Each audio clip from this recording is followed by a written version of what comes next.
నమస్తే. నేను మధు మల్కేడ్కర్ ఆర్టీవీ నుంచి ఒక అవేర్‌నెస్ ప్రోగ్రామ్ కోసం జనరల్‌గా సొసైటీలో అవగాహన లేక ఇబ్బంది పడుతూ, అబాసు పాలవుతూ జీవితాలు నాశనం చేసుకున్నటువంటి అంశాలను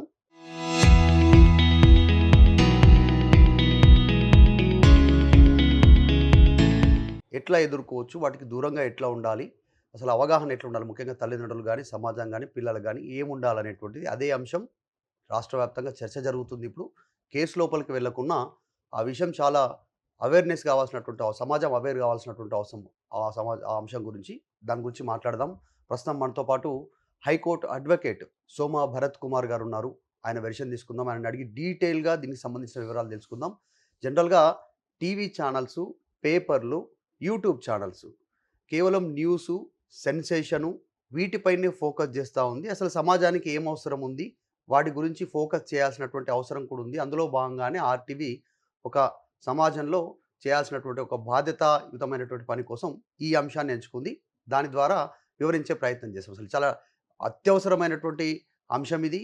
చాలా అవసరం ఉన్నటువంటి అంశం ఇది. ప్రతి ఒక్కరికి చిన్న నుంచి పెద్ద వరకు తెలవాల్సినటువంటి అవసరం ఉంది. రాష్ట్రంలో పెద్ద సంఖ్యలో కేసులు నమోదవుతున్నటువంటి పరిస్థితి అదే POCSO. Protection 2000 of children from sexual offences. వీటికి సంబంధించినటువంటి అంశం పైన డీటెయిల్‌గా వివరాలు తీసుకుందాం. అడ్వకేట్ ఉన్నారు. Sir welcome sir RTV. చాలా ఇంపార్టెంట్ అంశం నిజంగా. ఈరోజు రాష్ట్రంలో చాలా కేసులు నమోదవుతున్నాయి. రాజకీయాల పరమైనటువంటి కేసులు, వివాదం ఉన్నటువంటి వాటి గురించి అవసరం లేదు గానీ, పోక్సో కేసు ఎందుకు తీసుకొచ్చారు? ఏ సందర్భంలో తీసుకొచ్చారు? దాని అవసరం ఏమొచ్చింది అసలు?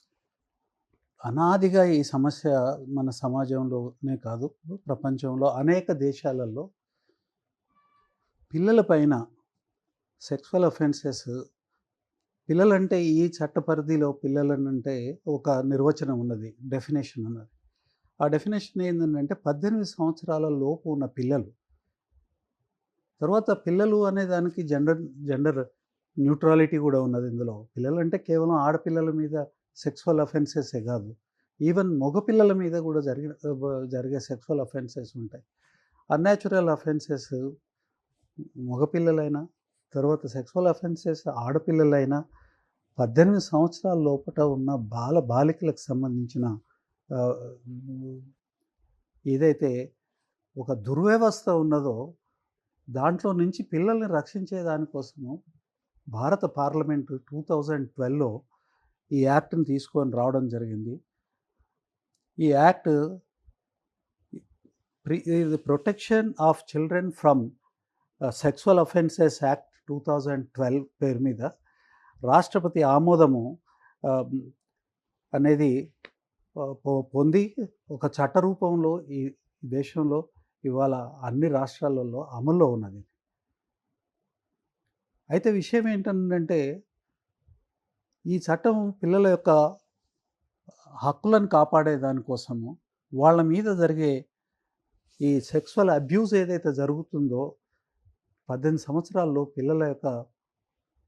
పిల్లలకు జరిగే అన్యాయం ఏదైతే ఉందో దాన్ని అరికట్టే దానికోసము, తరువాత దీనికి పాల్పడ్డ వాళ్ళని చాలా స్ట్రింజెంట్గా శిక్షించే దానికోసం, అంటే కఠినంగా శిక్షించే దానికోసము ఒక వ్యవస్థను తీసుకొని రావడం జరిగింది.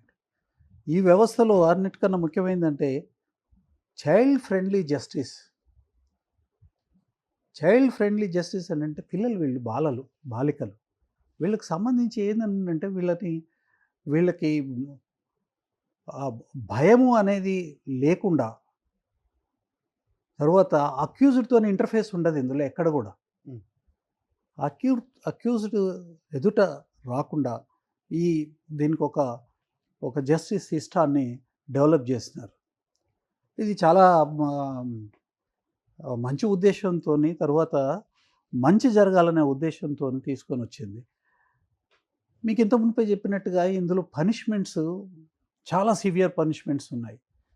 ఇప్పుడు పెనట్రేటివ్ సెక్సువల్ అబ్యూస్ ఏదైనా జరిగిందనుకోండి పిల్లల మీద, డెఫినెట్గా లైఫ్ సెంటెన్స్, మన 20 సంవత్సరాల సెంటెన్స్. లేకపోతే అంతకన్నా కొంత అగ్రెసివ్ అఫెన్స్ దాంట్లోనే, పెనట్రేటివ్ దాంట్లోనే అగ్రెసివ్గా రిపీటెడ్గా జరిగిందని అనుకోండి, దానికి లైఫ్ సెంటెన్స్. లైఫ్ అంటే remaining part of the life శిక్ష పడ్డప్పటి నుంచి చచ్చిపోయేదాకా జైల్లో ఉండే సెంటెన్స్. అది సాధారణంగా అన్ని సందర్భాలలో లైఫ్ సెంటెన్స్ అంటే దాని నిర్వచనం వేరే ఉంటుంది. కానీ ఇందులో అంటే లైఫ్ అంటే లైఫే. బయటకు వచ్చేదే లేదు. ఇక బయటకు వచ్చేది లేదు. తర్వాత డెత్ సెంటెన్స్ కూడా ఉన్నది ఇందులో. ఇంకా అగ్రవేటెడ్ ఫార్మ్ ఆఫ్ అఫెన్స్ కనుక జరిగిందనుకోండి, డెత్ సెంటెన్స్. అయితే ఈ డెత్ సెంటెన్స్ అనేది 2019లో తీసుకొని వచ్చినారు. ఒక అమెండ్మెంట్ రూపంలో 2019లో డెత్ సెంటెన్స్ని కూడా యాడ్ చేసినారు. అంతకు మునుపు 2012లో అప్పుడు యూపీఏ గవర్నమెంట్ ఉన్నది. యూపీఏ గవర్నమెంట్ 2012లో తీసుకొచ్చినప్పుడు డెత్ సెంటెన్స్ లేదు. కానీ 2019లో బీజేపీ గవర్నమెంట్ సరిపోదు, ఇది అగ్రవేటెడ్ ఫామ్లో కూడా జరుగుతూ ఉన్నాయి కాబట్టి డెత్ సెంటెన్స్ కూడా దీంట్లో వన్ ఆఫ్ ది సెంటెన్స్ ఉండాలి. ఎందుకు అని అంటే డెటరెన్స్ అనేది, భయము అనేది చట్టం యొక్క మ్యాజెస్టికల్ ఫోర్స్ ఏదైతే ఉందో, అంటే చట్టం ఇట్లాంటి పని చేస్తే ఇట్లాంటి శిక్షలు ఉంటాయి అనే ఒక మెసేజ్ సమాజానికి పోయే దానికోసం పార్లమెంటు 2 సార్ల పార్లమెంటు ఈ విషయంలో దాన్ని ఆలోచించి ఈ చట్టాన్ని, అంటే ఈ స్ట్రింజెంట్ పనిష్మెంట్స్ని తీసుకొని వచ్చినారు. ఒకసారి అసలు ఏంటి సార్ అసలు ఈ పోక్సో కిందకి వచ్చేటువంటి ఏ అంశాలు వస్తాయి? ఇది పోక్సోనే, ఇది ముట్టుకున్నా, ఇప్పుడు పెనిట్రేట్ కోసం ట్రై చేసినా, రేప్ చేసినా, వాళ్ళకు సంబంధం లేకుండా ముట్టుకున్నా, అసలు పోక్సోలో ఏమేమి వస్తాయి? ఏ అంటే అంశాలు? అన్ని ఇప్పుడు పోక్సో కిందకి వస్తాయి. పోనోగ్రఫీ ఉంది, అది పాక్సోకే వస్తుంది. ఉమ్. చిన్న పిల్లలని నేకెడ్గా చేసి సెక్సువల్ ఆబ్జెక్ట్ లాగా దాన్ని ఫిలిం చేసి దాన్ని కనుక యూట్యూబ్లలో పెట్టడము, ఏ మార్గం ఫ్రమ్ ఎనీ ఏంటి ప్లాట్ఫామ్ వాటిని సర్క్యులేట్ చేయడము, ఇవన్నీ కూడా ఫోక్సో అఫెన్సెస్ అవుతాయి. ఇంకేం అది వస్తాయి? కాకుండా స్టాకింగ్ చేయడం, అంటే వెంటబడము, వేధించడము మైనర్ పిల్లల్ని, ఆ తర్వాత తర్వాత ఇన్అప్రోప్రియేట్గా టచ్ చేయడము, ఆ, ఇవన్నీ కూడా పాక్సో అఫెన్సెస్. ఈ అఫెన్సెస్ ఈ అఫెన్సెస్కి తర్వాత వీటికన్నిటికీ ఒక రకమైన శిక్షలను పెట్టినారు, ఓకే. కొంత తక్కువ శిక్షలను పెట్టినారు. కానీ పెనట్రేటివ్ అఫెన్సెస్ ఏవైతే ఉన్నాయో, అంటే సెక్సువల్ మైనర్ పిల్లల్ని సెక్సువల్ ఇంటర్ కోర్స్లో పార్టిసిపేట్ చేయడం, తర్వాత అలాంటి వాటన్నిటికి కూడా లైఫ్ సెంటెన్స్, మన 20 సంవత్సరాల సెంటెన్స్, మినిమం 20 సంవత్సరాలు, తర్వాత life sentence, remaining part of the life, and repeated offences చేసిన వాళ్ళకి death sentence. Every act becomes an offence. అంటే ఒక సిరీస్ ఆఫ్ యాక్టివిటీలో every act becomes an offence, repeated offence అవుతుంది. అలాంటి ఇంటర్ప్రిటేషన్కి కూడా అవకాశం ఉన్నది యాక్ట్. యాక్ట్ తేవడంలో చాలా గొప్ప పని చేసినారు భారత చట్టసభలు, చాలా గొప్ప పని ఇది. కానీ ఈ యాక్ట్ గురించి ఏదైతే జనబాహుల్యంలోకి ఈ యాక్ట్ ఉన్నది అన్న సంగతి, ఇలాంటి చర్యలకి, ఇట్లాంటి అఫెన్సెస్ ఏదైతే ఉన్న నేరాలు చేసిన వాళ్ళకి అవేర్నెస్ ఇలాంటి తీసుకురావాలి. శిక్ష పడుతుంది. తర్వాత ఇలాంటి పరిణామాలు ఉంటాయి వాళ్ళకి, ఇది భయంకరమైన పరిణామాలు ఉంటాయి అనేది సమాజానికి ఎంత అయితే తెలవాలో అంత తెలియలేదనేదే ఇవాళ అనుకోవాలి. ఎందుకంటే నిన్న మన ఒక ఇన్సిడెంట్ జరిగింది, ఇన్సిడెంట్లు విషయాల లోపలికి పోవట్లేదు. ఇవాళ జనబాహుల్యంలోకి పాక్సో అంటే ఇట్లాంటిది ఒకటి ఉన్నదా అనే విషయం ఇలా చర్చ జరుగుతూ ఉంది. ఆ సందర్భంగా మీరు ఈ కార్యక్రమాన్ని తీసుకున్నది ఏదైతే ఉందో అభినందనీయము. ఆర్టీవీకి ఈ సందర్భంగా కృతజ్ఞతలు. దీనివల్ల ఏంటంటే ప్రజలకి చాలా మంచి జరుగుతుంది. తర్వాత చిన్నపిల్లలకి స్కూల్లో ఉన్నప్పుడే కొన్ని విషయాలని చెప్పాలి. మంచి ఏంది, చెడు ఏంది. అన్ఫార్చునేట్లీ మన ఎడ్యుకేషన్ సిస్టంలో ఆలోచన రాహిత్యంగా ఈ విషయాన్ని దూరంగా ఉంచాల్సి వస్తుంది. దూరంగా ఉంచాల్సి రావడం ఏముందండి. జరుగుతుంది. ఈ విషయాన్ని పూర్తిగా విస్మరించినారు. ఇప్పుడు ఇది చట్టసభలే చేయాల్సిన అవసరం లేదు. సబార్డినేట్ ఏదైతే లెజిస్లేటివ్ బాడీస్ ఉంటాయో వాళ్ళు కూడా చేయొచ్చు. సబార్డినేట్ లెజిస్లేషన్ ఎట్లొస్తుంది? సబార్డినేట్ లెజిస్లేషన్ ఎట్లొస్తుంది అని అంటే, ఇప్పుడు ఈ ఫోక్సో చట్టంలో రూల్స్ ఫ్రేమ్ చేసే దానికోసం కొంతమందికి పవర్ ఇస్తారు, అధికారులకు పవర్ ఇస్తారు. వాళ్ళు ఆలోచించవచ్చు. తర్వాత ఫోక్సో చట్టంలో ఖచ్చితంగా రాసున్నది, దీన్ని జనబాహుల్యంలోకి తీసుకుపోవాల్సిన అవసరం ఉన్నదని. ఆబ్జెక్ట్స్ అండ్ రీజన్స్లో తర్వాత చట్టం మెయిన్ ఫ్రేమ్లోనే ఉన్నది. కానీ ఇవాళ ఎంతమందికి తెలుసు? మీకు తెలుసా? మీకు తెలుసా ఇలాంటి చట్టం ఒకటి ఉన్నది? ఈ చట్టం ఇంత అంటే కఠినమైన చట్టం ఇది, కఠినమైన శిక్షలు ఉన్నాయి. తర్వాత ఇలాంటి చర్యలు చేస్తే ఇలాంటి కఠిన శిక్షలకి బాధ్యత తీసుకోవాల్సి వస్తుంది, అనుభవించాల్సి వస్తుంది అనేది మీకు తెలుసా? నేను సూటిగా అడుగుతున్నాను. మీరు ఒక జర్నలిస్ట్ కదా, మీకు తెలుసా?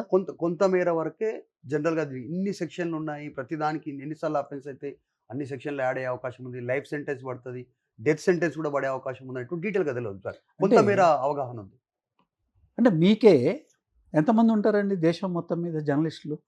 జర్నలిస్టులు అని అంటే బుద్ధిజీవులలో పై స్థానంలో ఉండేవాళ్ళు, తెలిసిన సమాచారాన్ని ప్రజలకు అర్థమయ్యేటట్టుగా చెప్పేవాళ్ళు, ఒక స్కిల్ ఉన్నవాళ్ళు, అంటే విషయాన్ని తెలుసుకునే అవకాశం ఉన్నవాళ్ళు, స్కోప్ ఉన్నది, ఎక్కువ స్కోప్ ఉంటుంది అన్ని విషయాలను తెలుసుకునే దానికోసం ఎక్కువ స్కోప్ ఉన్న వాళ్ళకే కొంతే తెలిస్తే, మొత్తం జర్నలిస్టులు దేశంలో అంతా కలిపితే 145 కోట్లలో జర్నలిస్టుల సంఖ్య ఎంత ఉంటుందండి పర్సంటేజ్ వైపు?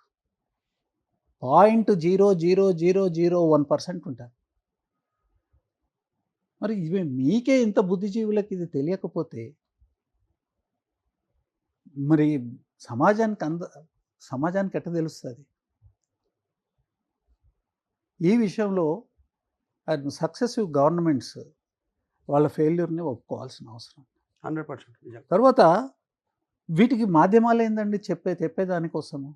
అసలు ఫస్ట్ ఎవరికైతే అన్యాయం జరుగుతుందో వాళ్ళకి హక్కు ఉన్నది చట్టం కింద అనేది తెలవాలి కదా.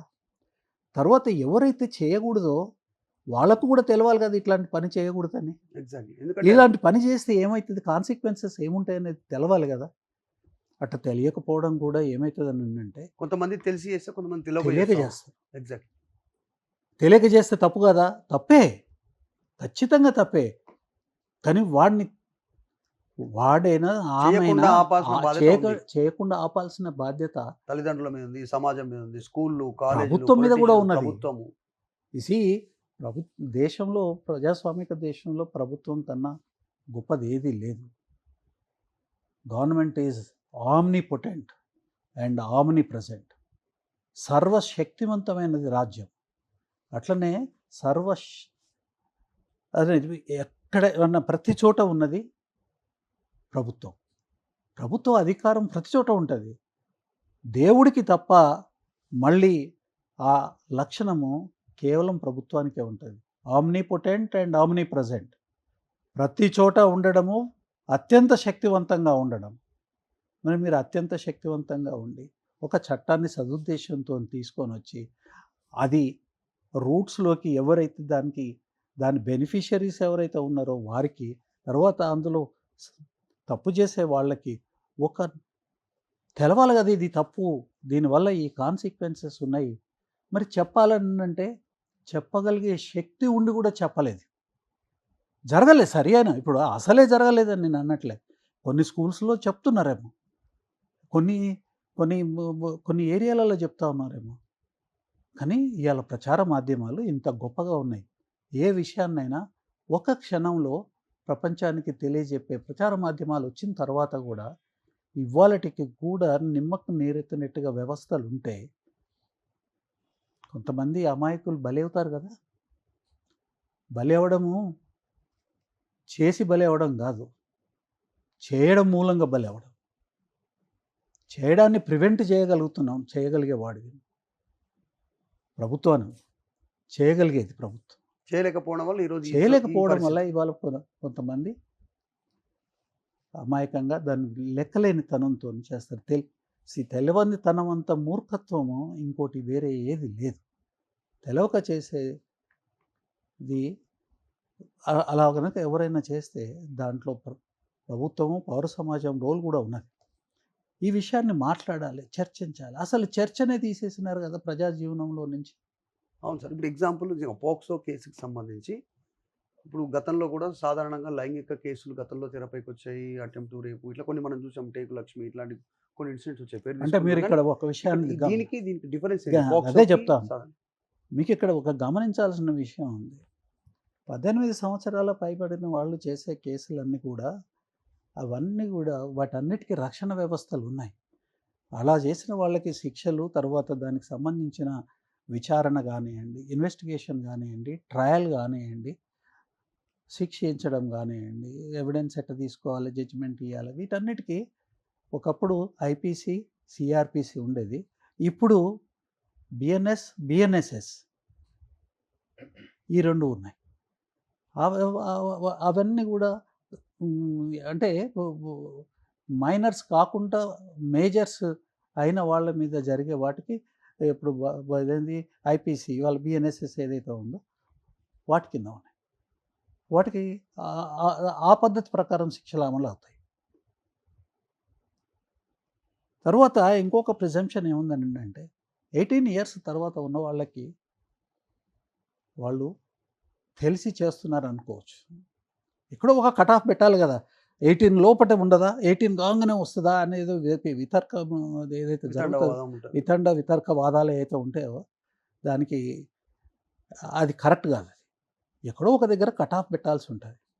18కి పెట్టినారు. 18 దాటిన వాళ్ళకి తెలిసి చేస్తున్నారు అని అనుకుంటారు. ఇప్పుడు ఇందులో కొన్ని ఈ కేసులలో విక్టిమ్స్ మాత్రమే 18 లోపట ఉండాలి పోక్సోలో. తర్వాత మరి 18 లోపట ఉన్నవాడు ఇది చేస్తే వీడు తప్పించుకుంటాడా అని అంటే 18 లోపట ఉన్న వాళ్ళు కూడా శిక్షార్హులే అవుతారు. కాకపోతే ఏంటంటే జ్యువెనైల్ జస్టిస్ కిందకి వెళ్ళిపోతారు. మైనర్స్కి ఏదైతే ఉందో జ్యువెనైల్ జస్టిస్ యాక్ట్ కూడా అప్లై అవుతుంది. అంత దూరం పోవద్దండి. దీంట్లో విషయం ఏంటంటే ఇందులో అనేక విషయాలు ఉన్నాయి. ఇందులో అత్యంత ముఖ్యమైన విషయం ఏంటంటే ఈ చట్టము ఉన్నది, ఈ చట్టం వల్ల ఈ పరిణామాలు ఉంటాయి. కాబట్టి ఈ చట్టం గురించి ప్రజలకు తెలియజేయాలి. ముఖ్యంగా ఎవరికి తెలియజేయాలని అంటే తల్లిదండ్రులకు తెలియజేయాలి.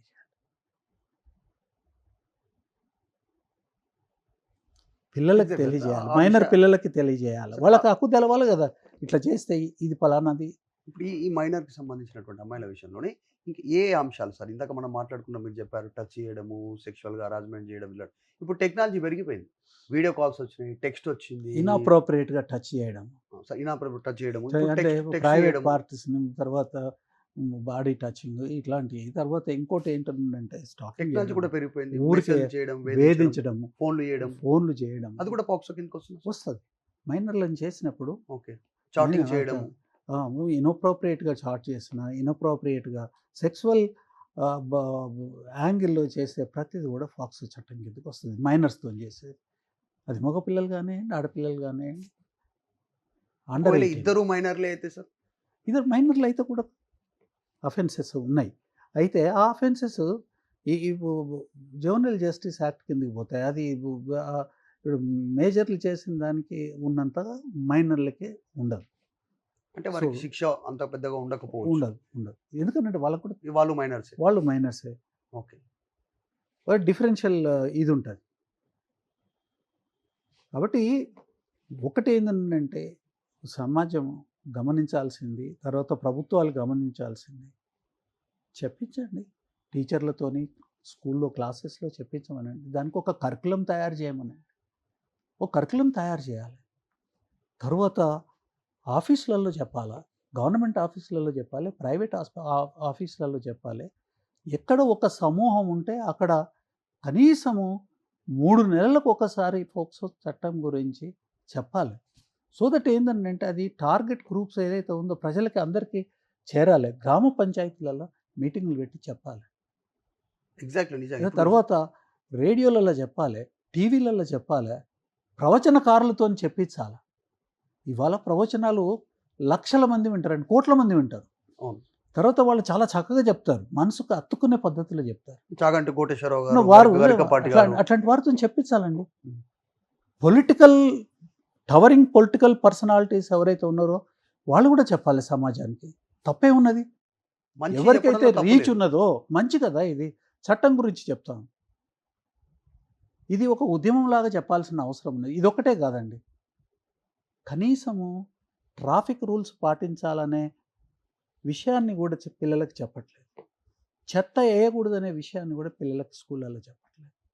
సో మొత్తానికి చెప్పడం బంద్ చేసింది సార్ సమాజంలో. సమాజం ప్రభుత్వం గానీ, తగ్గిపోయింది. బాధ్యతగా బంద్ చేయడం ఉండాల్సిన వాళ్ళు అనంటే గానీ, అసలు లేరని కాదు.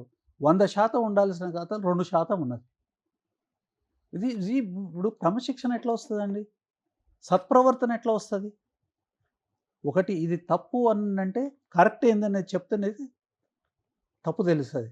తప్పు చేయడం వల్ల ఏమున్నది, ఏం జరుగుతుందో తెలుసా మీకు? ఇప్పుడు ఈ ఫోక్సో చట్టంలో అదే చట్ట ప్రకారము నేరస్తులు ఇందులో ఒకసారి రిజిస్టర్ అయితే ఈ పాస్పోర్ట్ రాదు, ఉద్యోగాలు రావు, విదేశాలకు పోలేరు, అండ్ సోషల్ స్టిగ్మా. ఇది చాలా మేజర్, అన్నిటికంటే చాలా అన్నిటికన్నా ఇంపార్టెంట్. మేజర్. వాళ్ళు ఇంకొక ఒక్కరికే విషయం, కుటుంబం పైన కూడా పడతారు. ఇంకొక విషయం కూడా మీరు చూసుకోండి.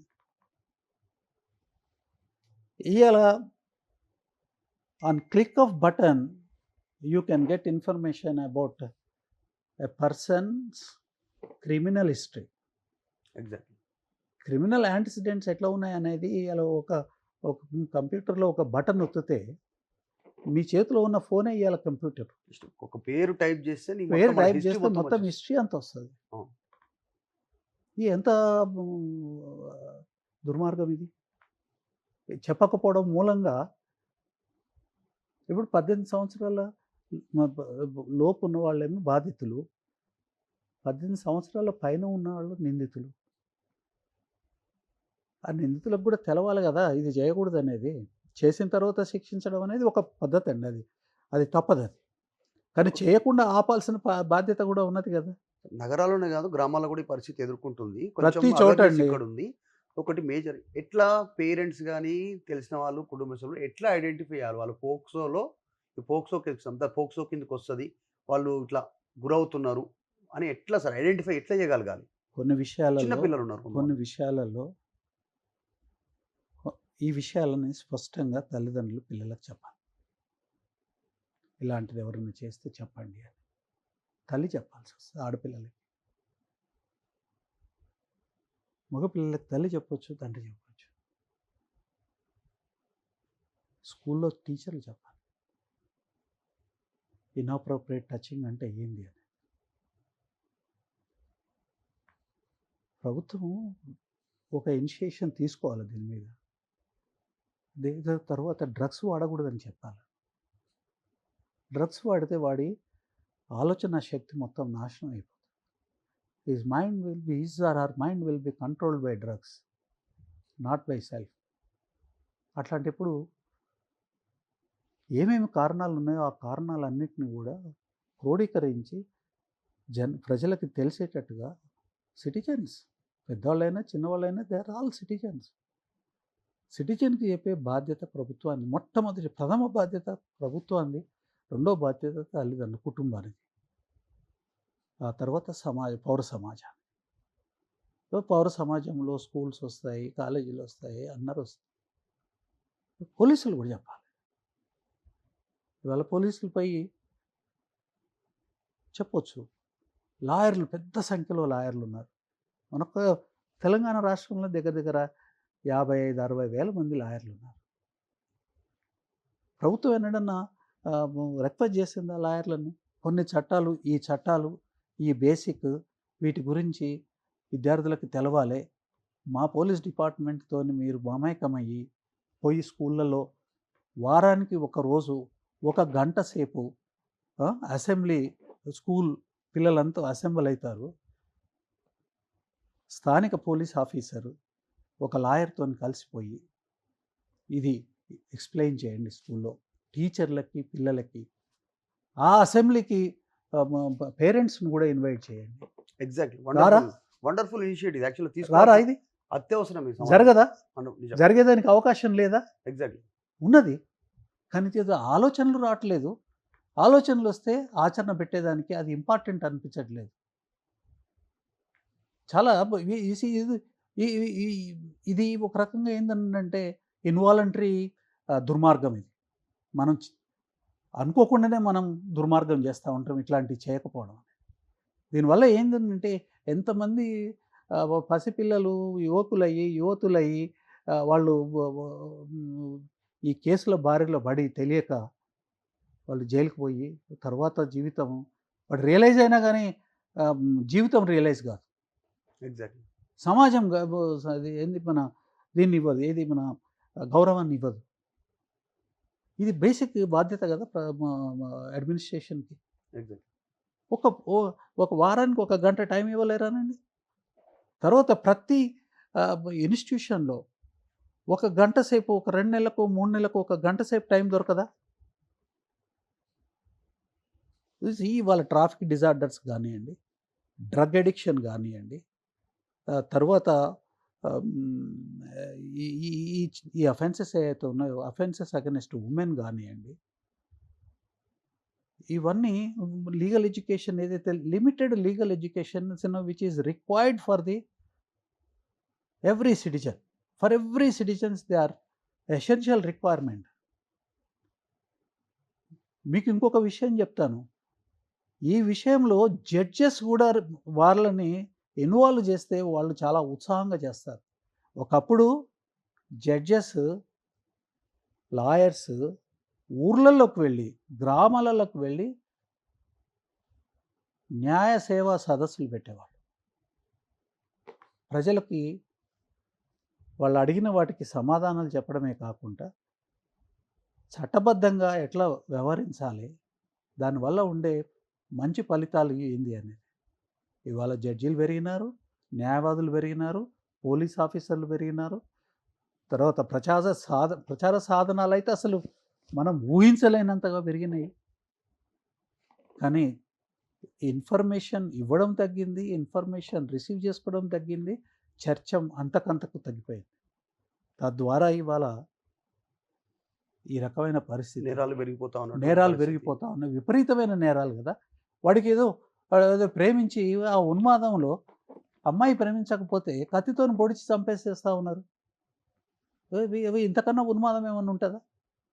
ఇది చెప్తే కొంత తగ్గే అవకాశం లేదా? చిన్నప్పటి నుంచి చెప్పుకుంటూ వస్తే 100% ఖచ్చితంగా. మంచి చెప్తే మంచి నేర్చుకుంటారు తప్ప. అగ్రీ చెప్పకపోవడం టు వల్ల తెలవట్లేదు. అంటే ఒకటి సార్, ఈ పోక్సో కేసుకి సంబంధించి ఫస్ట్ ఈ పోక్సో తెరపైకి వచ్చిన తర్వాత, అది పోక్సో అని తెలిసిన తర్వాత ఫస్ట్ కేసు నమోదు నుంచి శిక్ష పడేంత వరకు ఫాస్ట్ ట్రాక్ అంటున్నారు. ఏదో 1.5 ఇయర్, 2 ఇయర్స్ లోపలనే అంటున్నారు.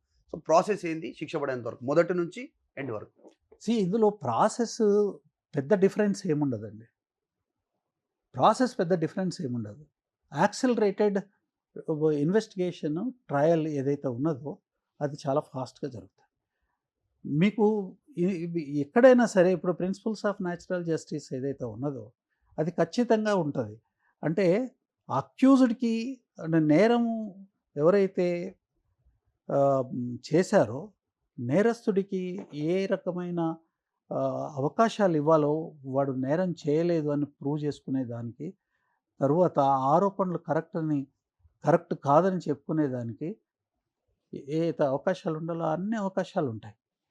కాకపోతే ఏంటంటే తొందరగా ఈ డిలే కాకుండా ఈ వ్యవస్థలన్నీ కూడా దాన్ని కంక్లూడ్ చేయడానికి ప్రయత్నం చేస్తాయి.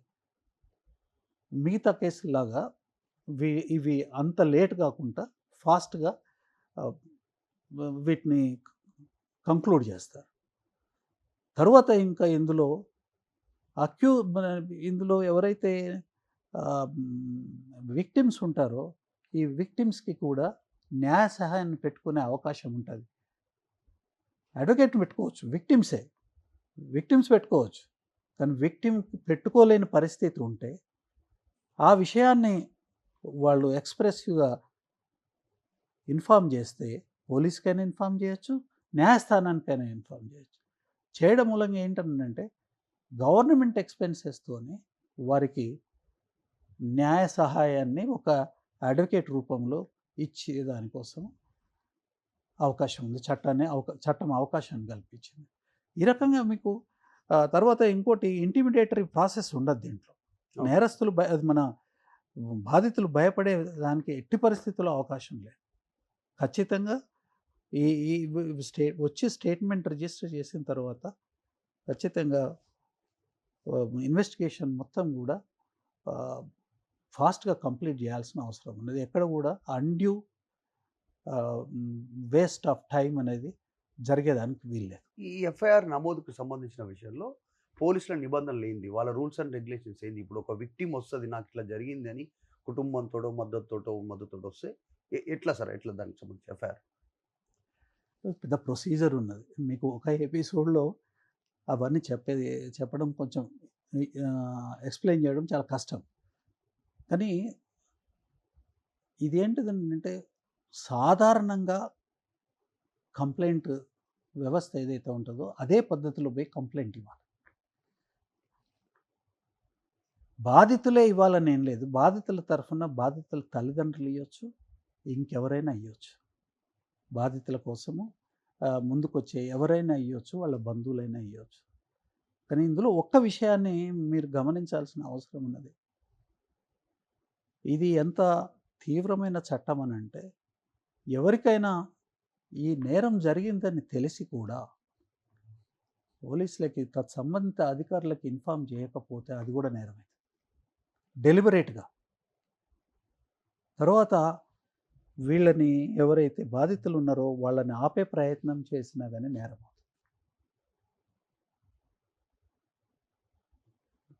ఇది కేవలం ఒక అప్లికేషన్ తీసుకొని పోయి, దరఖాస్తు తీసుకొని పోయి చెప్పొచ్చు.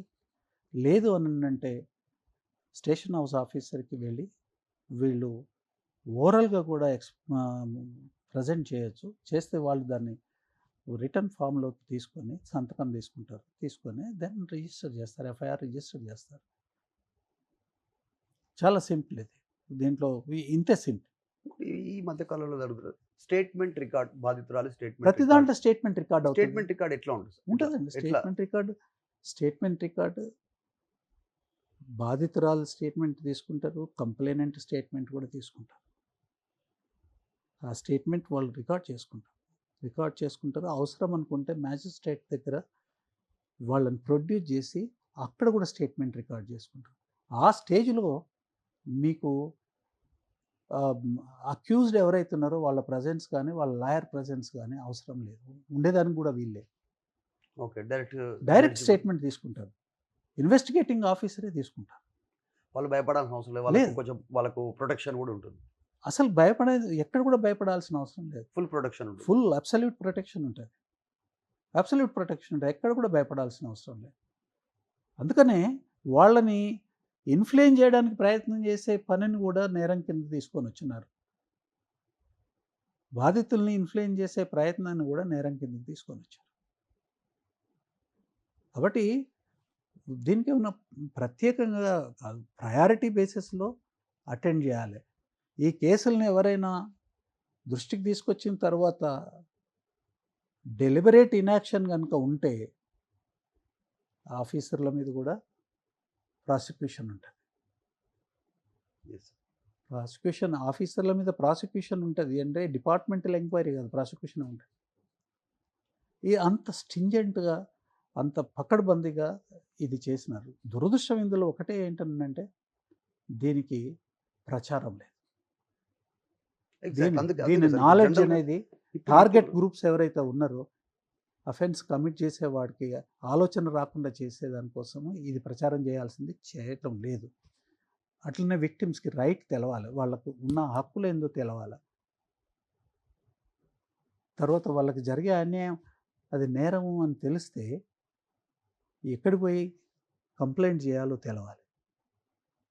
ఈ 2 కూడా తెలవకపోతే ఏందంటే అనేక నేరాలు వెలుగులోకి రాకుండా వెళ్ళిపోతా ఉంటాయి. ఇంకొకటి సార్ మేజర్ ఇప్పుడు జనరల్‌గా పోక్సో అంటే బాధితురాలు అంటే ఆ అమ్మాయి, గర్ల్ వరకే అనేటువంటిది చర్చ ఎక్కువ ఉంది.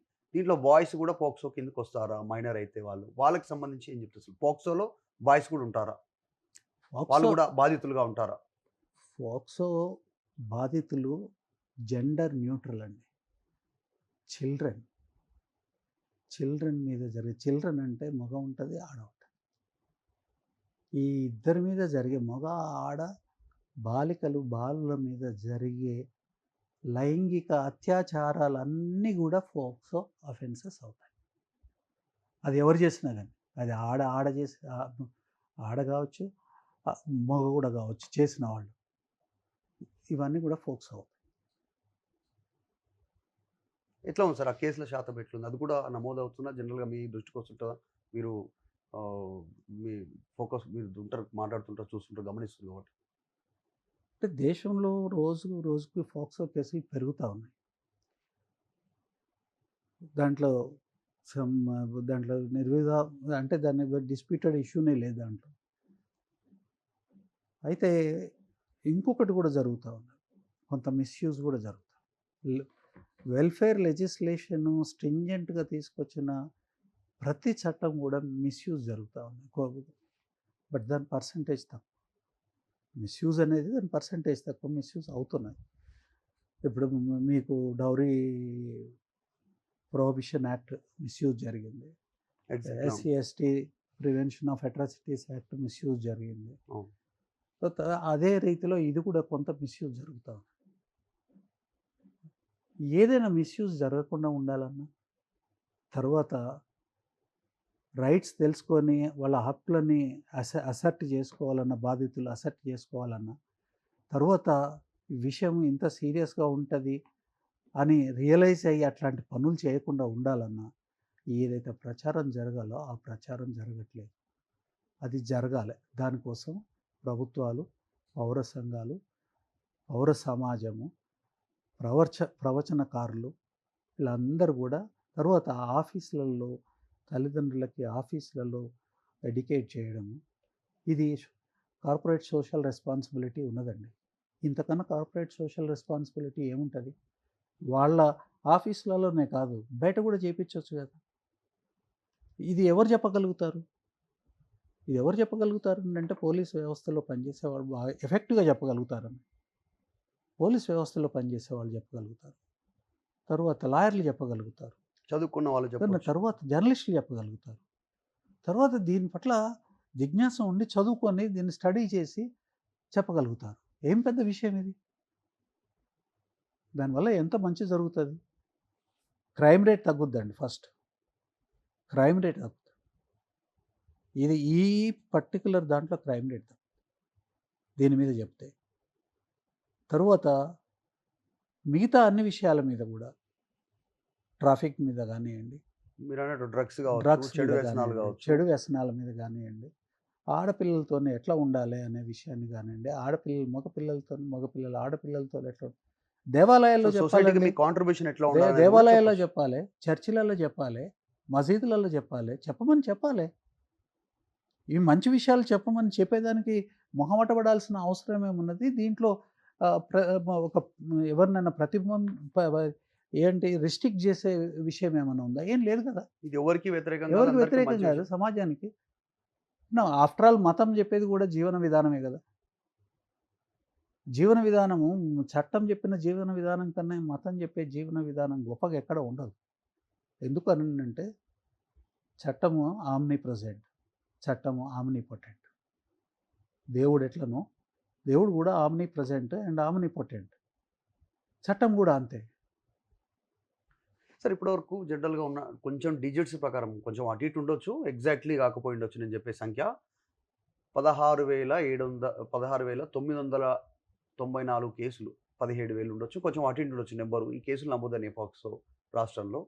దీంట్లో ఎక్కువ శాతం చర్చ జరుగుతుంది ఏందంటే కుటుంబ సభ్యులు, బంధువులు, తెలిసిన వాళ్ళు వీళ్ళ ద్వారానే పోక్సో కేస్‌లో అమ్మాయిలు గాని, ఈ మైనర్‌లు గాని అబ్బాయిలు గావచ్చు, అమ్మాయిలు గావచ్చు ఇబ్బంది పడతా ఉన్నటువంటి అంటే పరిస్థితి. దాని వాళ్ళే పోలీసులను సంప్రదించినటువంటి సిట్యుయేషన్. దాని ఏం తెలుస్తుందండి?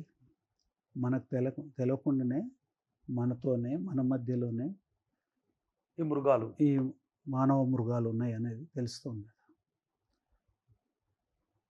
కాబట్టి దానికి prevention, education is the best exactly. Method. ఇందాక మీరు చెప్పినట్టు ఆ! అవేర్‌నెస్ రావాల్సింది. అవేర్‌నెస్ రావాలి. పిల్లలకి చెప్పాలి. ఇట్లా చేస్తే ఎట్లా? ఇట్లా చేస్తే ఎట్లా? మన వాళ్ళైనా, తెలిసిన అయితే వ్యక్తి అయినా. మీకు ఎన్నైతే నమోదైనాయో అంతకు 10 ఇంతలు, 20 ఇంతలు నమోదు కాని కేసులున్నాయి. ఎగ్జాక్ట్‌లీ. ఇదంతా ఈ కాస్త నమోదు తెలిసి కావాలన్నా తర్వాత ఇదొక అంటే దీని ఉధృతి తెలిసి తప్పు చేసేవాళ్ళు తోక ముడుచుకోవాలన్నా బాధితులకు హక్కులు తెలవాలి. హక్కులు ఎట్ట తెలుస్తాయి? ఈ చట్టాన్ని తీసి ఎవడు చదువుతాడు? ఎవరికి అర్థమవుతుంది? సామాన్య పామర జనులకి ఇవన్నీ అర్థం కావు కదా! చట్టం అర్థమయ్యేటట్టుగా చెప్పే వ్యవస్థ ప్రభుత్వం దగ్గరే ఉంది. ప్రజా సంఘాల దగ్గర ఉంది. పౌర సమాజం దగ్గర ఉంది. మతం దగ్గర ఉన్నది. మత సంస్థల దగ్గర ఉన్నది. ప్రవచనకారుల దగ్గర ఉన్నది. అనేక విషయాలు చెప్తారు ప్రవచనకారులు. వారికి చెప్పాలా? వారికి రిక్వెస్ట్ చేయాలి. వారికి విన్నవించుకోవాలి. ఈ విషయం కూడా మీరు చెప్పే దాంట్లో చెప్పండి అని. ఎగ్జాక్ట్‌లీ. కుటుంబ సభ్యులు చేసేటువంటి ఈ ఇన్సిడెంట్‌లో సమస్యలేమొస్తాయి? తర్వాత పిల్లలు భయపడి కేసు నమోదు ముందుకు రాకుండా ఉండేటువంటి పరిస్థితులు ఎట్లా ఉంటాయి? వాటిని ఎట్లా అధిగమించాలి? అంటే మనకు మనకున్న సామాజిక వ్యవస్థ ఎట్లా ఉన్నదనంటే మన పిల్లల్ని మనం ఎక్స్‌పోజ్ చేస్తాము. ఇది చేయడము వల్ల హ్మ్, సమాజంలో మనకేదో ఒక అంటే ప్రత్యేకంగా డిఫరెంట్‌గా చూస్తారు అనే ఒక భయం ఉంటది. ఆ భయంతోనే చాలామంది చెప్పరు. చాలా మంచి మంచోళ్ళు కూడా చెప్పరు. చాలా అధికారంలో ఉన్నవాళ్ళు, తర్వాత అన్ని రకాల శక్తి ఉన్నవాళ్ళు కూడా ముందుకు రారు. కానీ అది నేరము. సామాన్యంగా ఆ నేరాన్ని బయటపెట్టాలి. తద్వారా నేరస్తుల్ని కట్టడి చేయొచ్చు. మళ్ళీ మన పిల్లలకి మళ్ళీ జరగకుండా ఉండాలనంటే కంప్లెయింట్ చేయాలి అనే భావాన్ని చేయనంత వరకు ఆహ్, ఇవి ఇవి ఆగవు, ఇవి పెరుగుతాయి. ఎందుకంటే సార్ మీరు ఇందాక మీరు ఇంతకుముందు ఇచ్చిన స్టాటిస్టిక్స్ పెరుగుతూ వచ్చుంటాయి తప్ప ఒక స్ ఒకే నంబర్ కంటిన్యూ కాలేదు. Year by year, year on year పెరుగుతూ వచ్చుంటాయి. 100% ఎగ్జాక్ట్‌లీ. మీరు గమనించండి. అవును. 2014, ఇప్పుడు 15, 16 ఆ పెరుగుతూ వచ్చింది. అవేర్‌నెస్ లేకపోతే అవి పెరుగుతూనే ఉంటాయి. చాలా విషయాలు అసలు బయటకే రావు. బయటకి ఎప్పుడైతే రావో నేరస్తులకి ఇంకా ధైర్యాన్ని ఇస్తాయి. ఎప్పుడైతే బయటకు రావో నేరస్తులకు ధైర్యాన్ని ఇస్తాయి. ఇంకొక రకంగా చెప్పాలనంటే ఈ విషయాలు బయటకు చెప్పకుండా అది కంప్లెయింట్ చేయకుండా కొంతమంది ఏం చేస్తారనంటే వ్యక్తిగతంగా న్యాయం చేసుకోవాలనే ప్రయత్నం చేస్తారు. పరువు హత్యలు జరుగుతాయి. తరువాత దానివల్ల ఏమైతది? ఈ దానివల్ల ఏమైతదనంటే ఆ హత్యా నేరం గానియండి, తర్వాత వాళ్ళని తన్నడమో, కొట్టడమో, కుటుంబం చిన్నాభిన్నమయ్యే పరిస్థితి. కుటుంబం కుటుంబాలు చిన్నాభిన్నమైతే రోడ్డు మీద పడే పరిస్థితి. సక్రమమైన మార్గంలో పోకుండా సక్రమమైన మార్గం ఉన్నది ఇవాళ. బ్రహ్మాండంగా కేసు పెట్టొచ్చు. ఇన్వెస్టిగేషన్ చేయాల్సిన బాధ్యత పోలీసుల మీద ఉంది. ఇంకోటి సార్ కోర్టులు ఉన్నాయి. ఇంతక కొన్ని ఫేక్ పోక్సో కేసులు కూడా నమోదయ్యే అవకాశం ఉంది. ప్రతి చట్టంలో ఉంటాయి. దాన్ని మిస్‌యూజ్ చేసేవాళ్ళు మిస్‌యూజ్ చేస్తుంటారు సాధారణంగా. వాటిని ఎట్లా గుర్తిస్తారు? ఎందుకంటే బాధిత కుటుంబ సభ్యులు కేసు నమోదైన తర్వాత ఈ మెడికల్ రిపోర్ట్ టెస్ట్‌లు ఏం చేస్తారు? మెడికల్ టెస్ట్‌లు ఎట్లా చేస్తారు? నిజంగా అట్లాంటి వాటిని ఏమైనా గుర్తించే అవకాశం అన్నాను. ఉంటదా? అది కూడా ఉందా చట్టంలో? మీకు ఇన్వెస్టిగేషన్ ప్రాసెస్‌లో ఫేక్ కేసు ఈజీగా తెలుస్తది. ఫేక్ కేసు ఎందుకనంటే ప్రతి ఇన్వెస్టిగేషన్‌కి కొన్ని పారామీటర్స్ ఉంటాయి. తర్వాత కొన్ని మెడికల్ ఎగ్జామినేషన్ ఓరల్ ఉంటది. తర్వాత డాక్యుమెంటరీ ఎవిడెన్స్ ఉంటది. ఎలక్ట్రానిక్ ఎవిడెన్స్ ఉంటది. తర్వాత ఇట్లాంటి స్ట్రింజెంట్ పనిష్మెంట్స్ ఉన్న ప్రతి కేసు కూడా చాలా కేర్‌ఫుల్‌గా ఇన్వెస్టిగేషను జరుగుతది. తర్వాత ఇన్వెస్టిగేషన్ యొక్క మంచి, చెడు ఏదైతే ఉన్నదో అది కరెక్ట్‌గా జరిగిందా లేదా అనేది కోర్టు గూడా ఆహ్, పరిశీలన చేస్తది. కోర్టు పరిశీలన చేసేదానికన్నా ముందు ఇంకొక చెక్ అండ్ బ్యాలెన్స్ ఏందనంటే ఇరుపక్షాల న్యాయవాదులుంటారు. అది సరిగా పద్ధతి ప్రకారం జరిగిందా? లేదా? పద్ధతి ప్రకారం జరగలేదనుకోండి, డిఫెన్స్ న్యాయవాది దాన్ని కోర్టు దృష్టికి తీసుకొనొస్తారు. అది పద్ధతి ప్రకారమే జరిగింది అనేది పబ్లిక్ ప్రాసిక్యూటర్ గానియండి, లేకపోతే విక్టిమ్ సైడ్‌న వచ్చే అసిస్టెంట్స్ టు పబ్లిక్ ప్రాసిక్యూటర్ గానియండి, ప్రాసిక్యూషన్ గానియండి, పెట్టిన లాయర్ ఎవరైతే ఉన్నారో వారు గూడా చెప్తారు. ఇది మంచిగానే జరిగింది అనేది. అంటే చెక్ అండ్ బ్యాలెన్స్ ఉంటది. ఉట్టిగానే ఏకపక్షంగా ఏది చేసేదానికి అవకాశం లేదు.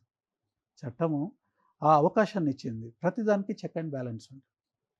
ఆ చెక్ అండ్ బ్యాలెన్స్ లేకుండా మీరు కింద నుంచి పై దాకా అంటే కేసు నమోదైన కానుంచి జడ్జిమెంట్ వచ్చేదాకా తర్వాత పైన అప్పీల్ ఉంటది. అప్పీల్ పైన సుప్రీం కోర్ట్‌కి ఎస్ఎల్‌పీ ఉంటది. అంటే ఈ ఈ ఇన్ని చెక్స్ అండ్ బ్యాలెన్సెస్ ఉంటాయి. ఈ చెక్స్ అండ్ బ్యాలెన్సెస్‌ని తప్పించుకొని అన్యాయం గెలవడం అనేది ఓ ఓ ఓ మాదిరిగా అసాధ్యమైన విషయం. ఈ ఈ ఈ చెక్స్ అండ్ బ్యాలెన్సెస్ అన్నీ గూడా మనకి పారమౌంట్ లా ఏది? రాజ్యాంగం. రాజ్యాంగం యొక్క మూల సూత్రాల మీద బేస్ చేసుకొని తయారు చేసినవి ఇవన్నీ. సో, ఖచ్చితంగా దాన్ని ఐడెంటిఫై చేసే అవకాశం ఐడెంటిఫై చేసే ఉందంటారు. అవకాశం ఇంకొకటి ఉంది. సార్ ఈ మధ్య ఫ్రెండ్‌షిప్ స్కూల్ అనో, కాలేజ్ అనో, పక్కన ఫ్రెండ్‌షిప్ అనో, దగ్గర దగ్గర కాలనీ అనో, ఫ్రెండ్‌షిప్‌తో స్టార్ట్ అయ్యి లాస్ట్‌కి లవ్, ప్రేమ తర్వాత ఈ మైనర్‌లు ఇద్దరు గూడా ప్రేమించుకున్న అవగాహన లేకున్నా, అవగాహన ఉన్నా కలిసిమెలిసి నేను ఇష్టపడుతున్నాను, నువ్వు నన్ను ఇష్టపడు. ఈ రకంగా స్టార్ట్ అయ్యి లాస్ట్‌కి ఎక్కడో చిన్న బ్రేక్ అయ్యి అది పోక్సో వరకు వస్తున్నటువంటి పరిస్థితి. ఇట్లాంటి వాటిలో చట్టం ఏం జెప్తది? ఎట్లా వీటి గురించి నిజంగా అవేర్‌నెస్ గావాలి జనాలకు గూడా, చిన్న పిల్లలకు, తల్లిదండ్రులకు, సమాజానికి అందరికి గావాలి. కాబట్టి ఇది చాలా మేజర్ అంశం. చాలా ఇక్కడ స్టార్ట్ అవుతుంది. ఫ్రెండ్‌షిప్ నుంచి స్టార్ట్ అయ్యి లాస్ట్‌కి చివరికి ఇక్కడికి తేలుతుంది. ఈ ఫోక్సో కేసులలో తర్వాత ఇప్పుడు మీరు చెప్పిన నేచర్ ఉన్న కేసులలో జనరల్‌గా ఇది ఫస్ట్ పోలీసుల దృష్టికి తీసుకుపోయినప్పుడు వాళ్ళకి అంటే అంతకుముందు వాళ్ళకి కలిసిమెలిసి ఫోటోలుంటున్నాయి, అంటే తిరుగుతున్నారు, ఫ్యామిలీ ఫంక్షన్‌లకి సీ అటెండ్ అవుతుర్రు. సడెన్‌గా అది పోక్సోగా మారిపోతుంది. మారిపోతుంది అనంటే అక్కడ ఏదైనా అఫెన్స్ జరిగితే మారుతది. ఏం అఫెన్స్ లేకుంటే ఎందుకు మారుతదండి? ఎవరైనా లిమిట్స్ దాటినప్పుడు, ఆ లిమిట్స్ దాటినప్పుడు జరిగిన చర్య ఏదైతే లిమిట్స్ దాటి చేసిన చర్య ఏదైతే ఉందో, అది చట్ట పరిధిలోకి వచ్చినప్పుడు మన చట్టము అప్లై అవుతది. చట్టంలో ఉన్న పద్ధతి ప్రకారమే వాళ్ళకి సపోజ్ ఇన్వెస్టిగేషన్ గానియండి, ట్రయల్ గానియండి, ఆ తర్వాత శిక్షలు గాని ఉంటాయి. కాకపోతే ఏందనంటే మైనర్స్ చేస్తున్నప్పుడు మీకు ఇంత మునుపే చెప్పిన అది హ్మ్. జువెనైల్ జస్టిస్ యాక్ట్ కింద పోతది. యెస్. తేడా ఏముండదు. పనిష్మెంట్స్ తక్కువుంటాయి. పనిష్మెంట్స్ తక్కువుంటాయి. పనిష్మెంట్ ఉండడం అనేది గ్యారంటీ. నేను అందుకనే మీకు ఒకటే చెప్పేది ఏందనంటే ప్రజలందరికీ ఈ మాధ్యమం ద్వారా చెప్పేది ఏందనంటే be careful with your children. ఇప్పుడు చిల్డ్రన్‌కి మీకు అన్ని విషయాలు చెప్పండి. కేర్‌ఫుల్‌గా ఎక్స్‌ప్లెయిన్ చేయండి. తర్వాత వాళ్ళ లిమిట్స్‌లో వాళ్ళని ఉంచేటట్టుగా చేయండి తల్లిదండ్రులందరూ గూడా.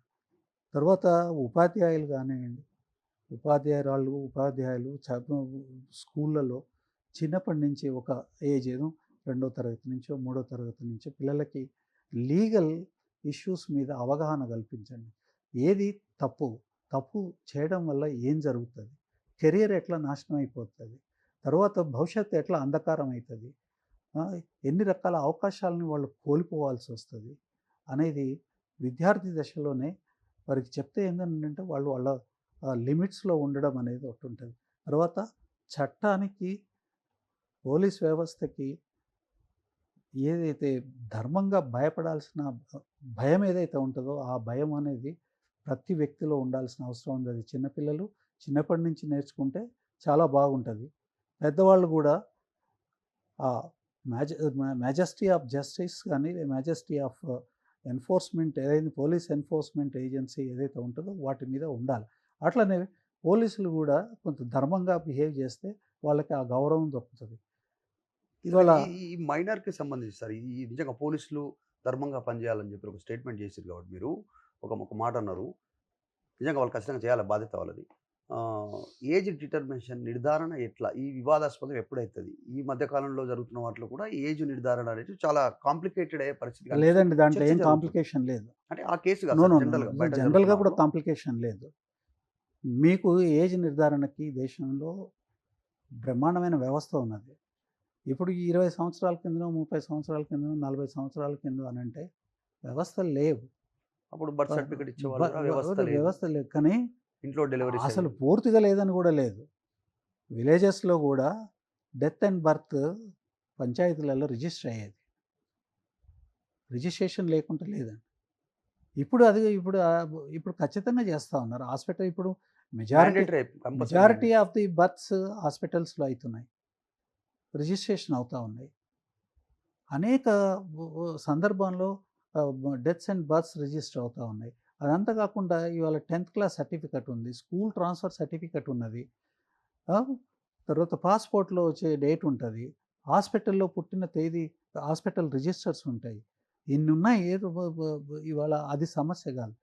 ఓకే. ఇంకొకటి పోక్సో కేసుల్లో బెయిల్‌కి సంబంధించి బెయిల్ దొరకడం అంత సాధారణం కాదు. అంత ఈజీ కాదు అనేటువంటి అంశం. సో, అసలు అట్లా బెయిల్ రాకుండా ఉండడానికి మెయిన్ ఏ అంశాలను పరిగణలోకి తీసుకుంటుంది చట్టం? అంటే ఫోక్సో కేసుల్ని section 6, section 11. Section 6 serious offences, penetrative sexual offences అని సెక్షన్ 6 కింద ఉంటాయి. దాంట్లో బెయిల్ గానీ, యాంటిసిపేటెడ్ బెయిల్ గానీ నియర్ ఇంపాసిబుల్. మీకు సెక్షన్ 11 కింద ఉంటే వాటికి బెయిలబుల్ అఫెన్సెస్ ఉన్నాయి కొన్ని. అసలు వీటి మీద వివరణ మీకు వద్దండి. అది సెక్షన్ 11 అయినా, సెక్షన్ 6 అయినా పర్పస్ ఆఫ్ దిస్ ప్రోగ్రామ్ విషయానికొచ్చినప్పుడు అసలు ఆ చట్ట పరిధిలోకి యువత పోకూడదు. ఆ చట్ట ఎగ్జాక్ట్‌లీ. పరిధిలోకి ఎవరూ పోకూడదు. ఎగ్జాక్ట్‌లీ. ఒక్కొక్కసారి ఈ ఇది విచారణ ఇప్పుడు ఇది తక్కువ అఫెన్స్ అంటే తక్కువ అఫెన్సే కదా అనే ఆలోచించే పిచ్చితనం కూడా ఈ సమాజంలో ఉంది. Yes. But it's in POCSO case. అంతే. ఇంకోటి విచారణ సందర్భంగా ఎదుర్కొంటే, ఈ విచారణకి ఏమన్నా చాలా ఫాస్ట్ ట్రాక్ అంటుర్రు. చాలా ఫాస్ట్‌గా అయిపోతదా? డిలే అయ్యే అవకాశం కూడా ఉంటుందా? జనరల్‌గా డిలే అయ్యే అవకాశాలు లేవండి. హ్మ్. ఇది ఇప్పుడు కొన్ని మెడికల్ టెస్ట్స్ ఉంటాయి. కొన్ని కెమికల్ టెస్ట్స్ ఉన్నాయి. తర్వాత ఇంతకుముందు మీకు ఒక విషయం చెప్పడం మర్చిపోయాను. ఏజ్ నిర్ధారణ కోసం ఇవన్నీ లేకపోయినా గానీ మెడికల్ టెస్ట్ ఉంటది. నిర్ధారణ ప్లస్ ఆర్ మైనస్ కొన్ని మంత్స్ తోని బోన్ టెస్ట్‌తోని తర్వాత వేరే టెస్ట్‌లతోని ఇయాల ఏజ్‌ని గ్యారంటీగా నిర్ధారించే అవకాశం కూడా ఉన్నది. అట్లనే ఇక్కడ ఏమైనా మెడికల్ తర్వాత రిలేటెడ్ టెస్ట్ రిపోర్ట్స్, ఏమైనా ఫారెన్సిక్ రిపోర్ట్స్ ఇట్లాంటి వాటిలలో కొంత డిలే అయితే కొంత డిలే కావచ్చు గానీ, మిగతా విషయాలలో డిలే అయ్యే అవకాశం చాలా తక్కువ. తర్వాత మన పోలీస్ వ్యవస్థ గురించి దృష్టిలో ఉంచుకొని చెప్పాలనంటే అనేక కేసులు నెల లోపట ఇన్వెస్టిగేషన్ అయ్యి శిక్ష పడిన సందర్భాలున్నాయి. నెల రోజుల లోపట ట్రయల్ కంప్లీట్ అయ్యి శిక్ష పడిన సందర్భం ఉంది. ఒక కేసు అయితే నాకు ఇప్పటికీ గుర్తున్నది. 40 రోజుల లోపటనే కన్విక్షన్ 40 రోజుల లోపట చేసిన రంగారెడ్డి కోర్టులో జరిగింది అది. ఇదే సైబరాబాద్ పోలీస్ పరిధిలో 2015లో జరిగింది అది. నెల రోజుల లోపట. పోలీసులకు అనుకుంటే వాళ్ళకి సాధ్యం కానిది ఏం లేదండి. తర్వాత తెలంగాణ పోలీసు అనేక సందర్భాలలో మీకు వాళ్ళ ఎఫిషియన్సీని చూపించినారు. మీకు 24 అవర్స్ లోపటనే నేరస్తులను పట్టుకున్న సందర్భం అనేకం ఉన్నాయి. అండ్ దెన్ ఇప్పుడు కమాండ్ కంట్రోల్ సెంటర్ ఏదైతే ఉన్నదో, తర్వాత కమాండ్ కంట్రోల్ సెంటర్ పెట్టే నాటికి ప్రపంచంలోనే అత్యంత నెంబర్ ఆఫ్ కెమెరాస్ పెట్టి దేశం మనది ఎక్కడా లేదు. దేశంలో కాదు, ప్రపంచంలోనే రెండో స్థానంలో ఉన్న లండన్, ఆ తర్వాత తెలంగాణ. సర్వైలెన్స్ కెమెరాస్ చేయాలని అనుకుంటే పోలీసులు చేయగలుగుతారండి. పోలీసింగ్ నిమిత్తమే వాడాలా. పోలీసుల్ని వేరే పనుల మీద, తర్వాత పొలిటికల్ రీజన్స్‌కి, వ్యక్తిగతమైన పనుల మీద వాడితే పోలీసుల ఎఫిషియన్సీ పడిపోవడమే కాకుండా సమాజంలో నేరాలు పెరుగుతాయి. ఎగ్జాక్ట్‌లీ. ఇంకొకటి సార్ మేజర్ సోషల్ మీడియా ఈరోజు ఇంపాక్ట్ చూపిస్తుంది అందరి మీద. పెద్దవాళ్ళ మీద, చిన్నవాళ్ళ మీద. చిన్న పిల్లలు కూడా ఫోన్ వాడాల్సిన సందర్భాలు వస్తా ఉన్నాయి. వాళ్ళు డైరెక్ట్‌గా వాళ్ళు వీడియో కాల్ ద్వారానో సో, కరోనా టైంలో చూసాం. మొత్తం వీడియో ఆన్‌లైన్ క్లాసెస్ జరిగినటువంటి పరిస్థితి. అవగాహన పెంచుకోవాలి. ఈరోజు సొసైటీలో ముందుకు పోవాలంటే. కొన్ని స్కూల్స్‌లో అయితే కొంచెం కొంచెం హై క్లాస్ ఉన్న స్కూల్‌లో అయితే అసలు బుక్స్ తీసుకోవద్దు, బ్యాగ్ తీసుకుపోవద్దు. ల్యాప్‌టాప్ లేదంటే ట్యాబు ఈ పరిస్థితి ఉంది. సో, ఇట్లాంటి వాళ్ళు సోషల్ మీడియా ద్వారా కొంతమంది ఆన్‌లైన్ గ్యాంగ్స్ కొంతమంది వీళ్ళని అప్రోచ్ అవుతుర్రు.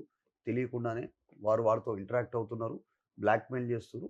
లాస్ట్‌కి పోక్సో వరకు దారితీసేటువంటి పరిస్థితి. వారిని ఆన్‌లైన్‌లో కూడా బ్లాక్‌మెయిల్ చేసే పరిస్థితి.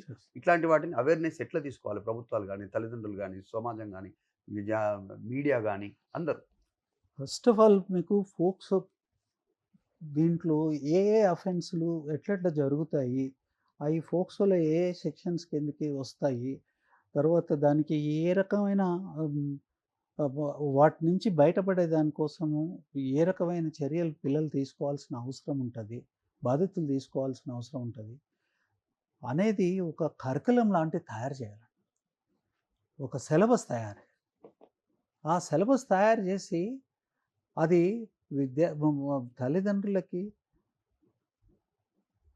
విద్యాలయాల్లో టీచర్లకి, ఆఫీసులలో ఉండే మేనేజ్మెంట్‌లకి తర్వాత మాట్లాడగలిగి సమాజంలో రీచ్ ఉన్న ప్రతి ఒక్కళ్ళకి అది పోవాలి. తద్వారా వాళ్ళు మాట్లాడితే తప్ప ఇంత పెద్ద జనాభాకి రీచ్ అయ్యే అవకాశం లేదు. మనది ప్రపంచంలోనే అత్యంత జనాభా కలిగిన దేశం. మరి అది కావాలని అది రీచ్ అవ్వాలనంటే అందరూ కూడా పాటుపడాల్సిన అవసరం ఉంది. లాయర్ల సహాయం తీసుకోవాలి. పోలీసులు లాయర్లతోని కూర్చొని ఒక కరికులం తయారు చేయొచ్చు. పెద్ద విషయం కాదు. ఈ చట్టాన్ని ముందట పెట్టుకొని కరికులం తయారు చేయొచ్చు. ఏ విషయాన్ని ప్రజలకు తీసుకెళ్ళాలి? ఏ ఇది ఏ విషయం పట్ల అవగాహన కలిగించాలి? తద్వారా వాళ్ళని ఈ విషయం సంబంధించి పరిజ్ఞానాన్ని మనం ఇవ్వగలుగుతాము. ఆ పరిజ్ఞానాన్ని బేస్ చేసుకొని ఒకటి క్రైమ్‌ని ప్రివెంట్ చేయడము, క్రైమ్‌ని రిజిస్టర్ చేయడము, క్రైమ్‌ని ఇన్వెస్టిగేట్ చేయించి లాజికల్ కంక్లూజన్స్‌కి తీసుకురావడము. తద్వారా ఒక ఒక క్రమశిక్షణ గల ఆహ్, యువతను తయారు చేసుకోవడం. ఇది ఫోక్సో ఒక్క దాంట్లోనే కాదండి. ఇది డ్రగ్స్ విషయంలో చేయాలి. ట్రాఫిక్ విషయంలో చేయాలి. ట్రాఫిక్ సెన్స్ కూడా ఎందుకనంటే ఎన్ని యాక్సిడెంట్లు అవుతున్నాయి. ఎంతమంది చనిపోతున్నారు. ఎంతమంది యువత చనిపోతున్నారు. చాలా అలార్మింగ్ దీంట్లో ఉన్నాం. మీరు ఫాక్సో కేసులు పెరుగుతున్నాయి అంటున్నారు. ఫాక్సో కేసులు పెరుగుతున్నాయి. అట్లనే డ్రగ్స్ కేసులు పెరుగుతున్నాయి. అట్లనే యాక్సిడెంట్ కేసులు పెరుగుతా ఉన్నాయి. అట్లనే మీకు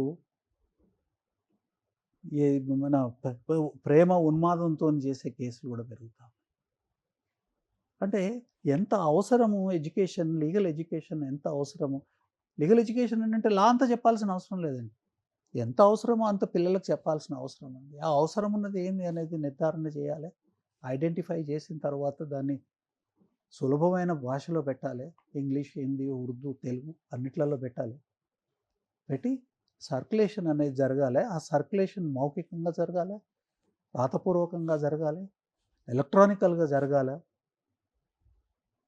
ఇవన్నీ ఇవన్నీ తప్పనిసరిగా చేయాల్సిన అవసరం ఉంది. ఇవన్నీ చేయకపోతే ఏమవుతుందనంటే వీటిని ప్రివెంట్ చేయడం అనేది ఈ ఈ ఈ యాక్ట్స్ ఆఫ్ అఫెన్సెస్ ఏవైతే ఉన్నాయో, ఈ నేరాలు ఏవైతే ఉన్నాయో, ఈ నేరాలు ఘోరాలుగా కాకుండా అసలు నేరాలు జరగొద్దు. నేరాలు ఘోరాలుగా కూడా మారొద్దు అనంటే ఇవాళ సమాజానికి దీని మీద అవగాహన కల్పించాల్సిన అవసరం. ఒకసారి చివరగా ఒకటి ఫైనల్‌గా సార్ కంక్లూడ్ మీరు ఆల్రెడీ ఆల్మోస్ట్ కంక్లూడ్ చేశారు మీరు.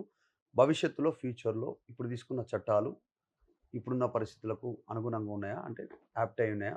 రేపు ఇంకా క్రైమ్ రేటు కొత్త పుంతలు తొక్కే అవకాశం ఉంది. ఇప్పుడే మనం చూస్తున్నాం ఆన్‌లైన్ గాని, ఇంకా డిఫరెంట్ అంటే వేలో గాని. మీరొకటి ఇంకా కూడా చట్టం మారాల్సినటువంటి అవసరం అవునా? ఉంటదా ఫ్యూచర్‌లో గూడా? ఫైనల్‌గా కంక్లూడ్ చేయండి. ఏ చట్టమైనా సరే సమాజం డైనమిక్‌గా ఉంటది.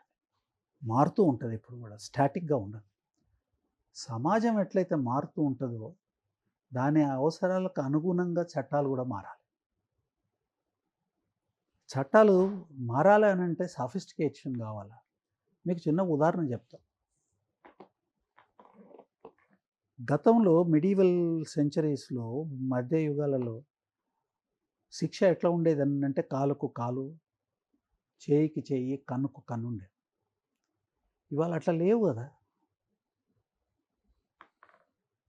అట్లనే సఫిస్టికేషన్ వస్తుంది.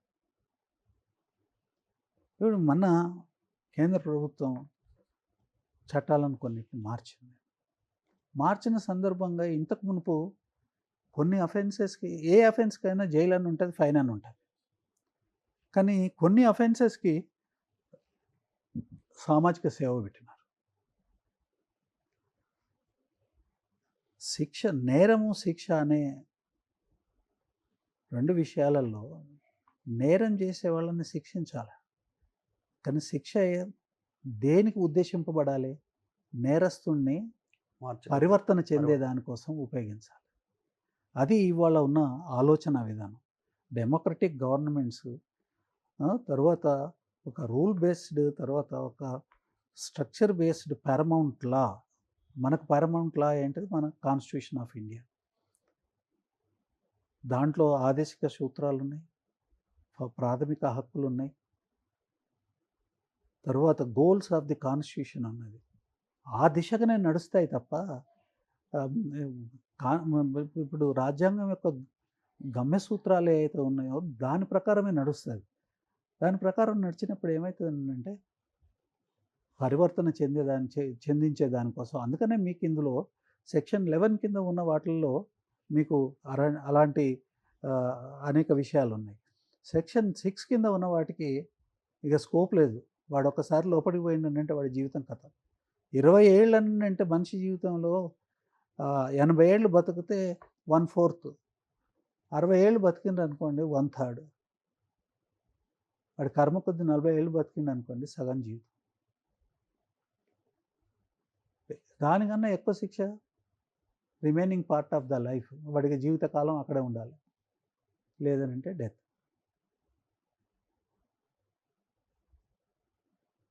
ఎందుకు పెట్టినారు ఇవి?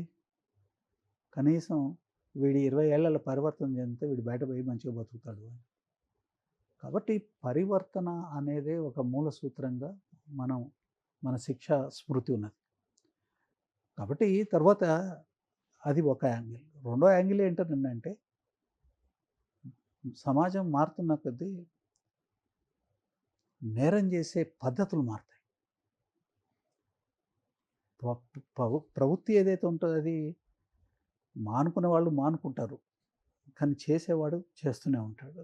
తర్వాత వాళ్ళు పోయిన తర్వాత ఇంకొక తరంలో వస్తుంటారు. కానీ తప్పించుకునే దానికి అవకాశాలు ఎక్కడైతే ఏర్పడతాయో వాటిని తప్పించుకోకుండా ఉండేదానికోసం పద్ధతులు మారుతాయి. రీఇన్వెస్టిగేటివ్ సిస్టమ్స్ మారుతాయి. తర్వాత నేరాన్ని ఎట్టి పరిస్థితుల్లో శిక్ష దిక్కు తీసుకెళ్లే దానికోసం వాళ్ళు ఒకవేళ నేరం కనుక చేస్తే శిక్షింపబడే దానికోసం వ్యవస్థల్ని ఎప్పటికప్పుడు మారుస్తూ ఉంటారు. అది చట్టసభలు చేస్తాయి. తప్పనిసరిగా జరుగుతుంది. అది ఎప్పుడు కూడా ఒక్క మాదిరిగా ఉండదు. డైనమిక్ సొసైటీలో చట్టం కూడా డైనమిక్గా ఉంటుంది. థ్యాంక్ యూ సార్, చాలా వండర్ఫుల్ ఇన్ఫర్మేషన్ ఇచ్చారు. దీని మీద మళ్ళొకసారి కూడా మీ ద్వారా ఇంకొక అంశంతో ఈ చట్టంపైనే ఉన్నటువంటి అవగాహన మళ్ళీ జనాలకు అందించడానికి మళ్ళీ ఒకసారి ఇన్ఫర్మేషన్ ఇచ్చే ప్రయత్నం చేద్దాం. లీగల్గా ఎక్స్పర్ట్స్ సంబంధించినటువంటి వారితో సోమ భరత్ కుమార్ గారు, హైకోర్టు అడ్వకేటు, అద్భుతమైనటువంటి విశ్లేషణ. ఈరోజు POCSO, protection of child sexual offences సంబంధించినటువంటి విషయంలో ఎంత కఠినంగా చట్టాలు అమలు కాబోతా ఉన్నాయనేటువంటిది ముందుగా అవేర్నెస్ తీసుకొస్తాయి తల్లిదండ్రులు కానీ, సమాజంలో ఉన్నటువంటి తెలిసిన వాళ్ళ ద్వారా కానీ, స్కూల్స్, తర్వాత మిగతా ప్రభుత్వాలు కానీ, ఇంకా జర్నలిస్టులు కానీ, మీడియా అన్ని రకాల ప్రవచనకర్తల ద్వారా కానీ జనాలకు ఇది వివరించగలిగితే క్రైమ్ రేటు తగ్గుతుంది అనేటువంటిది. రోజు రోజుకు పెరుగుతూ పోతా ఉన్నాయి కేసులు. తెలంగాణ వచ్చి ఈ 10-12 సంవత్సరాల మధ్యలోనే 16,994 కేసులు సంఖ్య పెరిగిందంటే ఎంత పెద్ద ఎత్తున పాక్సో కేసులు నమోదవుతున్నాయి అనేటువంటి అర్థమవుతుంది. అవగాహన లేకపోవడం వల్ల ఇంకా చాలామంది బయటకు వచ్చి నమోదు చేయించలేకపోతారు, కేసులు నమోదు చేయలేకపోతా ఉన్నారు. ఎఫ్ఐఆర్ వరకు వస్తలేదు. అది కొంతవరకు అక్కడే ఆగిపోతున్నటువంటి పరిస్థితి. సోషల్ స్టిగ్మా కావచ్చు, భయం కావచ్చు, వద్దులే మనకెందుకని ఇట్లా రకరకాల ఆందోళనలు ఉన్నాయి. అంత ఈజీగా లేదు. డెత్ సెంటెన్స్ ఉంది, లైఫ్ సెంటెన్స్ ఉంది. జీవితం పూర్తిగా అగాధంగా మారిపోయే అవకాశం ఉంది. దాంతోపాటు మీ కుటుంబం కూడా రోడ్డున పడేటువంటి సిచ్యువేషన్ ఉంది. రేపు ఉద్యోగానికి వెళ్ళలేరు, ఏదన్నా చిన్న సందర్భంలో బయటకు రాగలిగినా మీరు కొన్ని సంవత్సరాల తర్వాత శిక్ష అనుభవించి సమాజాన్ని ఎదుర్కోలేనటువంటి పరిస్థితి ఉంటుంది. అంత ఈజీ కాదు పోక్సో అనేది. సో, దానికి దూరంగా దాని గురించి తెలుసుకొని అసలు దాని దగ్గరికి పోకుండా ఉండడం అనేటిది పోక్సో సెక్షన్‌లు ఏవైతున్నాయో అంటే ఆ అమ్మాయిలతో గానీ, మైనర్‌లతో గానీ, మైనర్‌లతో అఫెన్సివ్‌గా ఎట్లా ఉండొద్దు, ఎంత వాటికి వాటి దాని దగ్గరికి పోవద్దంటే ఎట్లా ఉండాలి అనేటువంటిది చాలా చక్కగా వివరించిర్రు సోమ భరత్ కుమార్ గారు, హైకోర్టు అడ్వకేటు. ఇదే గాదు చాలా ఉన్నాయి ఇంకా కేసెస్. సమాజం మీద అవగాహన, బాధ్యత ఉండాల్సినటువంటి అవసరం. చెత్త ఎయొద్దు, సిస్టమాటిక్‌గా ఉండాలి, ట్రాఫిక్ సిగ్నల్ పాటించాలి, హెల్మెట్ ధరించాలి. దాంతో పాటు డ్రగ్స్‌కు దూరంగా ఉండాలి. ఇట్లా కొన్ని వ్యసనాలకు దూరంగా ఉండాలి. ఒక బాధ్యతాయుతంగా ఉండాలంటే ఇట్లా అనేక అంశాలు చెప్పిర్రు. ఒకటి కాదు దాదాపు 1 అవర్ పైన డీటెయిల్‌గా సమయం ఇచ్చి మాట్లాడినటువంటి సిట్యుయేషన్ ఉంది. ఖచ్చితంగా మళ్ళీ ఇంకో డీటెయిల్‌గా మళ్ళీ ఇట్లాంటికి సంబంధించిన అంశమే జనాలకు సాధారణంగా, సరళంగా మన భాషలో అర్థమయ్యేలాగా చెప్పిర్రు. మరొక అంశంతో మీ ముందుకొస్తా. నేను మీ మధు మల్కేడ్కర్.